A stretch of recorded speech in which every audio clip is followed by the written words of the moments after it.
ছাত্র জনতার ঐতিহাসিক গণ অভ্যুত্থানের মুখে ২০২৪ সালের ৫ আগস্ট রাজনৈতিক পট পরিবর্তনের পর দেশের বিভিন্ন স্থানে দেখা দেয় অসন্তোষ আর উত্তেজনা।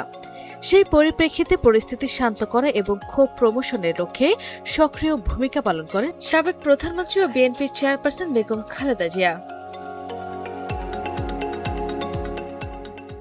৬ আগস্ট রাষ্ট্রপতির নির্বাহী আদেশে মুক্তির পরদিন ৭ আগস্ট দেশবাসীর উদ্দেশ্যে এক ভিডিও বার্তায় খালেদা জিয়া বলেন, ধ্বংস নয়, প্রতিহিংসা নয়, ভালোবাসার নতুন বাংলাদেশ গড়ে তুলতে হবে। তিনি বলেন, ছাত্র তরুণদের সংগ্রামে আমাদের নতুন বিজয় এসেছে। এবার সমৃদ্ধ বাংলাদেশ নির্মাণ করতে হবে। ছাত্র তরুণরাই আমাদের ভবিষ্যৎ, তাদের স্বপ্ন বাস্তবায়ন করতে হবে। আসুন ছাত্র তরুণদের হাত শক্তিশালী করি। ধ্বংস নয়, শান্তি প্রতিষ্ঠা করতে হবে। AKS অর্জন করল গিনেস ওয়ার্ল্ড রেকর্ডস।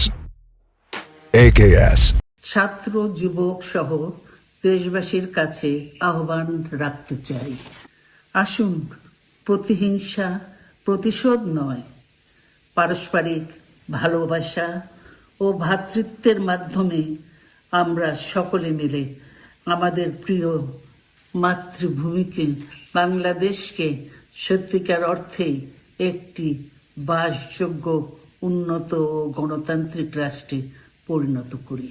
এছাড়া ছাত্র জনতার আন্দোলনে শেখ হাসিনার পদত্যাগে বাধ্য করা সবাইকে ধন্যবাদ জানান বিএনপির চেয়ারপারসন। শুকরিয়া আদায় করে তিনি বলেন, দীর্ঘ আন্দোলন সংগ্রামের পর ফ্যাসিবাদী সরকারের কাছ থেকে মুক্তি পেয়েছি।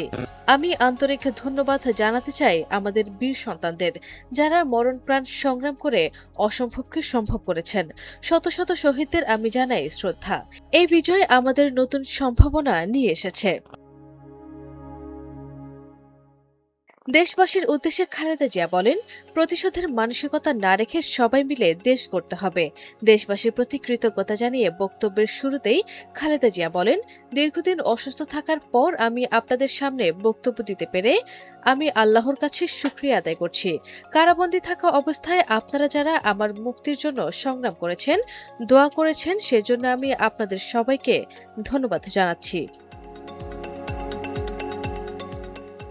উল্লেখ্য, ২০২৫ সালে ৩০ ডিসেম্বর সকাল ৬টায় রাজধানীর এভারকেয়ার হাসপাতালে শেষ নিঃশ্বাস ত্যাগ করেন বেগম খালেদা জিয়া।